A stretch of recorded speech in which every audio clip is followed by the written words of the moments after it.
বাংলাদেশের রাজনীতি উত্তাপ এখন চরমে। আর মাত্র 4 মাস বাকি জাতীয় সংসদ নির্বাচনের, কিন্তু এরই মধ্যে শুরু হয়ে গেছে দলীয় জোট, নতুন সমীকরণ আর ক্ষমতার পালা বদলের সম্ভাবনা নিয়ে রাজনৈতিক দাবা খেলা। দেখে মনে হচ্ছে এবারের নির্বাচন শুধু ভোটের নয়, বরং টিকে থাকার লড়াই। রাজনৈতিক দলগুলোর অস্তিত্ব টিকিয়ে রাখা এক নীরব যুদ্ধ। এই 4 মাসে রাজনৈতিক দলগুলোর ব্যস্ত নিজেদের অবস্থান মজবুত করতে।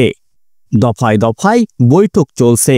একদিকে বিএনপি ও সহযোগী দলগুলো জোট রাজনীতির মাঠে শক্ত অবস্থান, অন্যদিকে আওয়ামী লীগ এবার এক অদ্ভুত পরিস্থিতিতে।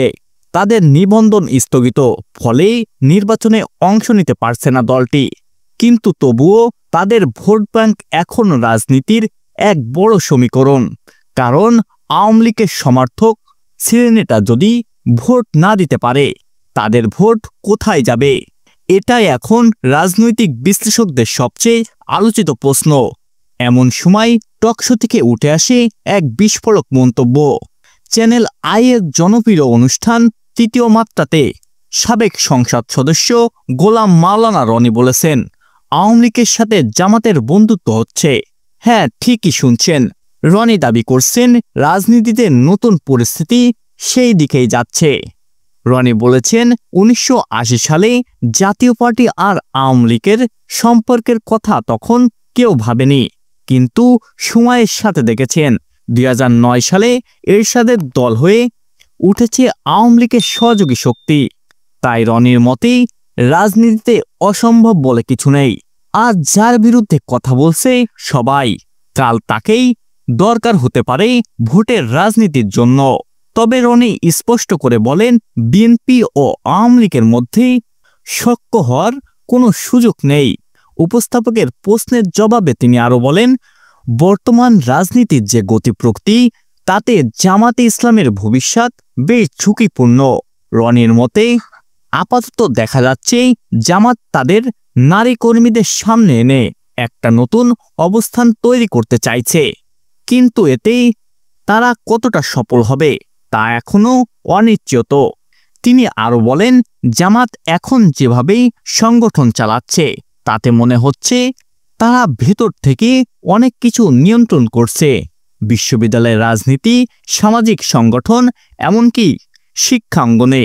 রনি ব্যাখ্যা করেন, প্রথম প্রজন্মের রাজনীতিবিদ ছিলেন মির্জা ফখরুল ইসলাম আলমগীর। দ্বিতীয় ও তৃতীয় প্রজন্মে এসেছে জামাতের নতুন নেতৃত্ব, যেমন ডাক্তার মাসুদ, শিবিরের মনীষ সহ তরুণ রাজনীতিবিদরা। তারা শিক্ষা, প্রযুক্তি ও সোশ্যাল মিডিয়ার মাধ্যমে প্রভাব বিস্তার করছেন। তিনি একই সঙ্গে বিতর্ক জড়িয়ে পড়েছেন, যা তাদের জনপ্রিয়তায় প্রভাব ফেলতে পারে। টকশোতে আরও এক গুরুত্বপূর্ণ মন্তব্য করেন রনি। তিনি বলেন, ভারত পাকিস্তান কিংবা 1971 সালে জামাতের ভূমিকা এখন নতুন প্রজন্ম জানাচ্ছে। সামাজিক যোগাযোগ মাধ্যমে সেই ইতিহাস নিয়ে বিতর্ক চলছে, তা তাদের ভবিষ্যৎ রাজনীতিকে প্রভাবিত করবে। রনির মতেই জামাত এখন একটা মোড়ের মুখে দাঁড়িয়ে আছে। একদিকে ঐতিহাসিক দায়, অন্যদিকে ভবিষ্যতের রাজনীতিতে টিকে থাকার চাপ। সর্বশেষ রনি আরও বলেন, এখন আর বিএনপি, আওয়ামী লীগ বা জাতীয় পার্টির মতো পার্থক্য নেই।